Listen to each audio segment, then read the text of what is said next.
공감복지라디오 임주연의 아름다운 동행 우리 집 한방주치 시간입니다. 오늘은 눈, 귀, 코, 입안에 생길 수 있는 질환들에 대해서 알아볼 텐데요. 자, 오늘은 한방요법에서는 어떻게 치료하는지에 대해서 알아보도록 하겠습니다. 자, 오늘도 우리 집 한방주치 부천 대웅한의원의 원장이신 이은기 박사님을 만나보겠습니다. 박사님 안녕하세요. 예, 반갑습니다. 네. 요즘에 제가 그렇습니다. 눈이 좀 침침하고 눈앞에 파리가 날아다니는 것 같아요. 아무렇지도 않은데 눈이 어두워지고 그런데 어떻게 하면은 요걸 좀 없앨 수 있고 눈이 좀 밝아질 수 있을까요? 예, 우리가 이제 나이 중년 이후에 되면 대개 이제 이런 기능을 많이 호소하는데요. 우리가 이제 이렇게 생활하다 보면 우선 안과부터 가겠죠. 그 안과에 가보면 뭐 눈은 깨끗하고 아무 이상 없습니다. 그런 얘기를 한다고 그럽니다. 그래서 한의원에 이제 많이 내원하시는데요. 대개 이제 중년 이후가 되면 이제 우리 한의학에서 간이나 신장 이런 기능이 많이 이렇게 떨어져요. 병들었다는 게 아니라 기능이 저하된다는 거죠. 그렇기 때문에 이제 이렇게 눈에 이제 파리 같은 게 날아다닌다는 건 우리가 한의학에서 안화라 그러는데요. 이런 증상이 나타내고 눈이 침침해지고 어두워지는 거죠. 그래서 이런 걸 근본적으로 치료하려면 한의학에서는 간이라든가 신장 이런 두 장기를 좀 튼튼하게 해주는 약을 쓰게 되면 눈도 좀 밝아지고 팔이 나른다든가 또 눈에 이렇게 뭐 어두워진다든가 이런 것을 없앨 수가 있습니다. 네. 그렇군요. 그리고 또 이런 경우도 있습니다. 독서를 많이 한 후에 눈이 침침해졌습니다. 이러는데 요즘엔 또 컴퓨터 화면도 많이 보기 때문에 더더욱 그런데요. 가끔 물체가 두 개로 보이고요. 또 안과에 가 보니 눈에는 이상이 없다고 합니다. 요런 경우가 있어요. 예, 이 증상들도 뭐 원인은 마찬가지인데요. 우리 한의학에서는 간과 신장의 그 어떤 기능 부족을 그 부족으로 인해서 이런 증상이 나타난다 이렇게 되어 있습니다. 그래서 이제 그 간이나 신장 기능을 좀 튼튼하게 해주고 그 기능이 떨어져서 열이 떠올라 가지고 그 열로 인해 가지고 눈이 더 침침해졌다 그러면 그 열을 삭혀주는 이런 약재들을 같이 넣어서 이렇게 치료를 하게 되죠. 그러니까 결국은 안질환은 특별하게 이렇게 그 실증 모든 기능에 눈에서 이제 염증이 있다든가 붉다든가 아프다든가 이런 거 빼놓고 기능 저하로 오는 것은 대개 간과 신장 기능의 그 부족으로 인해서 오기 때문에 그 부족한 걸 보충해 주면 없어지게 됩니다. 네. 우리가 보통 이제 근시를 가까운 곳은 잘 보이고 먼 곳이 잘 안 보인다고 하잖아요. 그렇죠. 반대로 먼 곳은 잘 보이는데 가까운 곳이 잘 안 보이는 거를 또 원시라고 합니다. 요런 경우에는 원인과 치료 방법에는 어떤 게 있을까요? 그렇죠. 이제 어떤 사람은 먼 곳은 잘 보이는데 가까운 곳이 안 보여 가지고 이렇게 안경을 위로 치켜뜨고 이렇게 다시 보는 사람도 있고 또 여러 그 증상이 있는데 우선 한의학에서 이제 먼 곳을 못 보는 것은 심장 기온, 우리 심장 이 화기가 부족하다 이렇게 되어 있습니다. 그래서 심장 기운을 많이 보충해주는 이런 약재를 쓰고요. 또 가까운 것을 못 보는 거 잘 안 보인다는 분들은 우리 한의학에서 수기가 부족해서 그렇다. 수기라는 것은 이제 쉽게 말하면 신장의 그 호르몬이라든가 그 영양물질 이런 것이 부족해가지고 이제 그 가까운 것을 못 보기 때문에 이런 것은 이제 그 원인에 따른 치료 방법을 선택하게 되면 많이 도움이 되죠. 네. 자, 이번에는 귀로 넘어가 보겠습니다. 그 귀에서 삐 하는 소리가 들립니다. 이명이라고 하잖아요. 예, 예. 근데 이 이명이 오래가 됐는데 치료가 안 되고 만성이 되어 버린 분이 계세요. 요즘은 점점 더 심해지는 것 같습니다. "근본 치료는 없을까요?" 라는 질문이 있어요. 예, 이명의 이제 원인은 다양합니다. 그래서 그 다양한 원인에 따른 치료 방법을 선택하면 되는데요. 우리가 이제 그 만성화된 이명, 그 귀에서 소리 나다가 이제 나중에 머릿속에서도 소리 난다고 그래요. 저 머릿속에서 소리 난다. 이런 사람들이 있고 또 귀에서 소리만 나는 게 아니고 기억력이 그 떨어진다든가 또 난청, 저 청력이 잘 안 들린다든가 또 허리, 무릎이 아프다든가, 또 눈이 침침하다든가, 또 어떤 성기능이 많이 저하된다든가, 이럴 때는 우리 대부분 이제 신어이명이라 그렇게 얘기를 합니다. 신장 기능이 이제 떨어져 가지고 그걸로 인해 가지고 이제 속에 화가 일어나기 때문에 우리가 이렇게 그 눈도 침침해지고 귀에서 소리도 나오고 그러죠. 그래서 이런 분들은 우선 장기적으로 치료를 해야 됩니다. 그 허증이기 때문에 그 기능을 부족한 걸 꾸준히 이렇게 채워줘야만 정상적으로 되기 때문에 좀 시간을 두고 오래 치료를 받으시면 괜찮습니다. 네. 자, 이번에는 코 쪽으로 가보겠습니다. 그 흐린 콧물 있죠. 흐린 예. 콧물이 자꾸 줄줄 흐르는데 마치 고름처럼 나오는데요. 병원에 가니까 축농증이라고 얘기를 하거든요. 한방 치료법은 어떤 게 있을까요? 예, 우리가 이제 콧물이 그 맑은 콧물이 나오는 경우가 있고, 우리 감기 걸리면 왜 맑은 콧물이 나오죠? 네. 또 누렇고 이렇게 뻑뻑한 콧물이 나오는 경우가 있습니다. 그리고 또 머리가 맑지 못하고 또 이렇게 그 코 먹은 소리가 많이 들리죠. 근데 우리 한의학에서는 이제 축농증, 염증으로 인해 가지고 이렇게 축농증이 오는 것을 그 비연, 쉽게 말하면 이제 축농증이라고 그러고, 맑은 콧물이 나는 것은 이제 비구라고 그러는데요.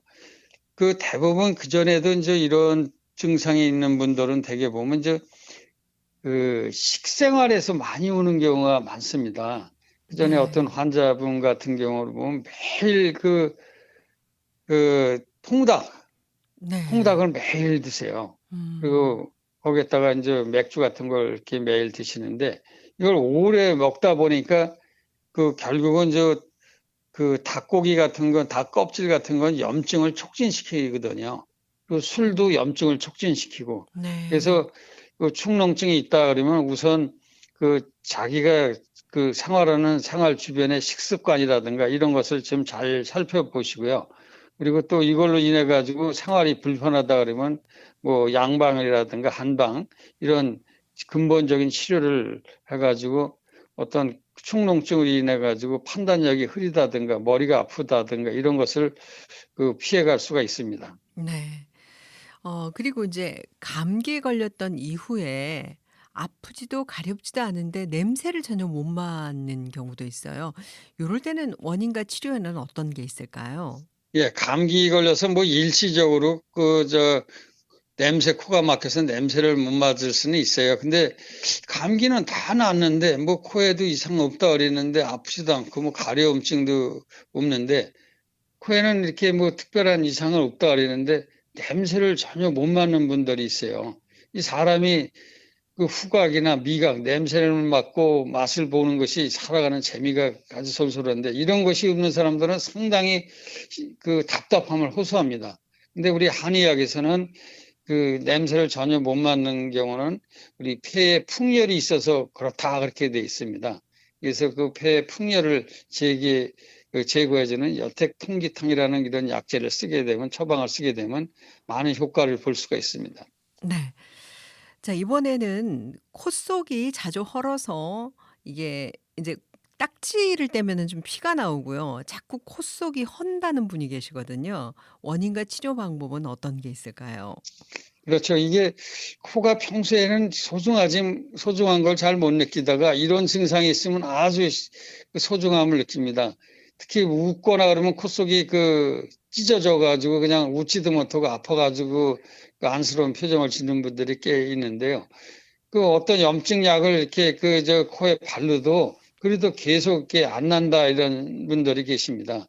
물론 우리가 이제 과로를 해가지고 그 몸살이라든가 이제 큰 병을 앓고 나서 이렇게 입이 헌다 이런 분들은 있습니다. 그런 분들은 이제 체력이 회복이 되면 그 자연적으로 사라지게 되는데요. 그렇지 않고 이런 증상이 그냥 이렇게 실제 많이 생활에 불편을 주는 분들, 이런 분들은 우리 한의학에서 이제 원인은 폐에 열이 있어서 그렇다 이렇게 되어 있습니다. 그러니까 폐가 건조하기 때문에 그 나타난 현상이 코로 나타나는데 그래서 이런 분들은 우리 폐 열을 꺼지는 황금탕이라는 이런 약 처방을 쓰면 도움이 되고요. 그리고 또 가끔 뭐 어린이들한테 일어나는 경우가 있죠. 아마 주변에 그런 분들이 있을 텐데 그 코피가 자고 났더니 코피가 흘린다 아니면 세수할 때 코피가 난다 이런 분들이 있습니다. 근데 이런 분들은 그 애들이 이렇게 보면 이제 열심히 뛰어놀고 그러는데 얼굴 혈색이 이렇게 창백하다든가 이런 아이들이 많습니다. 그러니까 우리가 피곤하면 열이 떠오르는데 그 열이 떠오르는 것이 그 코 속에 혈관을 팽창시켜서 약한 혈관이 터져가지고 그 코피가 나는데요. 이런 아이들은 그 우리 혈중지활에서 피 속에 열이 있어서 그 혈관이 팽창이 돼서 터지는데 그 열을 꺼주는 그 음식이 있습니다. 우리 연근 있죠? 네네. 연근 같은 거를 이제 이렇게 그 믹서기에 갈아가서 생즙으로요. 이렇게 그 떠먹이면 그 계속 먹게 되면 그 코피 나는 것이 이제 없어지게 되고 그다음에 또 이렇게 그 피부가 이렇게 멍이 잘 든다든가 이런 것도 같이 없어집니다. 우리 연근 미나리가 아주 코피 나는데 도움이 됩니다. 네. 자, 오늘 눈, 귀, 코, 입안까지 지금 한방요법을 알아보고 있는데요. 이번에는 입안에 생길 수 있는 질환에 대해서 좀 알아보겠습니다. 먼저 혀가 갈라지고 아픕니다. 갈증도 나고요. 입안이 모두 헐어서 피가 날 정도로 심합니다. 양치질도 잘 못합니다. 치료 방법은 어떤 게 있을까? 이런 질문이 있습니다. 예, 우리가 이제 보통 이제 혀가 갈라지고 좀 아프고 갈증이 난다 그러면 이거 당뇨 아닌가 그렇게 많이 느끼죠. 그래서 이제 당뇨 검사해 보면 당도 없다 이런 얘기 하시는 분들이 있습니다. 근데 이런 분들이 보면 혀가 갈라지고 갈증도 나고 입안이 이제 이렇게 헐고 혀도 헐고 또 입안 벽도 헐어가지고 또 양치할 때 이렇게 그 굉장히 그 아파가지고 고통스러워합니다. 그리고 잘 낫지 않는다. 뭐 이렇게 발르도 연고를 발르도 안 난다 그러는데 우리 한의학에서 혀는 심장에 속합니다. 심장, 하트. 그 심장에 화가 많은 사람이 이 갈라지고 이렇게 혀가 갈라지고 아픈 것이고요. 그 우리가 이제 이런 또 삼초지화라서 그 우리 상체 속에 열이 많으면 그것이 그걸로 인해 가지고 이제 어떤 구순염, 입 안이라든가 입술이라든가 또 구내염, 그 입 안에 그 치은염, 또 치은염, 그 이빨 밑에 그 염증 생기는 거, 또 구설생창, 입이라든가 혓바닥에 어떤 그 이렇게 헐어가지고 창이 생기는 거 이런 것은 대부분 저 참초가 화가 많아서 그렇다 그렇기 때문에 이런 분들한테는 회춘양격산이라는 약재를 쓰게 되면 아주 잘 치료가 됩니다. 네. 그리고 이런 경우도 있습니다. 입맛이 달고 냄새가 나는데 이런 경우에는 왜 그런 걸까요? 예, 우리가 이제 입맛이 달다, 입맛이 짜다, 입맛이 시다. 그 어떤 사람은 입에서 비린내가 난다 이런 얘기들을 합니다. 근데 네. 그 이해가 안 되죠. 뭐 평소에 모르다가 왜 그런 냄새가 나고 그런 맛을 느끼냐 그러는데 우리 한방에서는 이제 이렇게 오장육부와 이렇게 그 맛과 연관이 돼 있습니다. 그래서 그 지금같이 이제 입이 달다는 경우는 비장에 열이 있어서 그러고요. 그다음에 이제 입이 쓰다는 사람이 있습니다. 입이 쓰다는 사람들은 아주 쓰다는 사람들은 심장에 열이 있어서 그런 거고요. 그다음에 이제 아주 시다 그래 시큼시큼하다는 것은 간에 열이 성해서 그러고요. 그다음에 이제 그 맵다는 사람이 있어요. 입안이 맵다. 고추 뭐 이렇게 씹은 것도 아닌데 맵다 그러는 사람들은 그 신장에, 폐에 그 열이 그 많은 거고요. 또 짜대는 사람이 있어요. 짜대는 사람. 입안이 짜다 그러는 사람들은 신장에 그 열이 많아서 이렇게 성해서 그런 증상이 나타나기 때문에 그 맛에 따라 가지고 그런 걸 그 처방이 있어서 치료를 하면 잘 치료가 되고요. 또 가끔 비린내 난다는 사람이 있습니다. 비린내가 난다. 입안이 아주 비린내 나. 이런 사람들은 원인은 폐에 열이 아주 많아가지고 그렇기 때문에 사백산을 쓰면 되고요. 또 이제 지금 말씀하신 대로 이제 구취가 이제 심해가지고 사회생활하기 힘들다 이런 분들이 많이 계십니다. 그래서 특별히 뭐 입이 많이 상하지는 않았는데 이렇게 남들이 구취가 많이 난다 이렇게 해서 서로 피해 갔는데요. 우리 한의학에서는 대개 위에 열이 있어서 열이 있다 보면 이제 끈적끈적한 그 담이 생기는데 그 담 때문에 이렇게 열이 올라오면서 구취가 나고요. 또 이런 분들은 음식물을 이제 매운 거라든가 단 거 이런 것을 안 먹는 것이 좋습니다. 그리고 음식 양을 좀 적게 드시는 게 좋고요. 또 너무나 많이 먹게 되면 저 위에 열이 그 상초로 올라온다 이렇게 돼 있습니다. 그래서 위에 열을 꺼주는 이런 치료 처방을 써야만 우리가 이제 그 구취가 없어지죠. 우리가 이제 두엄 터마지에 이렇게 음식물을 퇴비를 많이 쌓아놓고 물을 뿌리면 그 다음날 아침엔 확 썩어가지고 그냥 이렇게 푹 줄어들듯이 윗속에 열이 있으면 이렇게 썩는 냄새 그런 것이 입으로 많이 나오는 경우가 있습니다. 이거 위에도 이제 우리 그 치과 질환에서 그 어떤 치주염이라든가 또 아니면 구내염 이런 걸로 인해서도 올 수 있는데 그런 거 없는 상태에서는 대부분 저 위에 열이 있어서 이런 구취가 나게 되는 것이죠. 네. 그렇군요. 구취의 원인과 치료 방법에 대해서 알아봤습니다.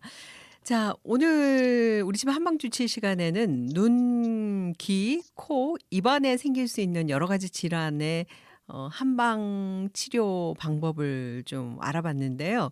자, 오늘 우리 집 한방주치 부천 대웅한의원의 원장이신 이은기 박사님과 함께했습니다. 박사님 감사합니다. 네, 고맙습니다.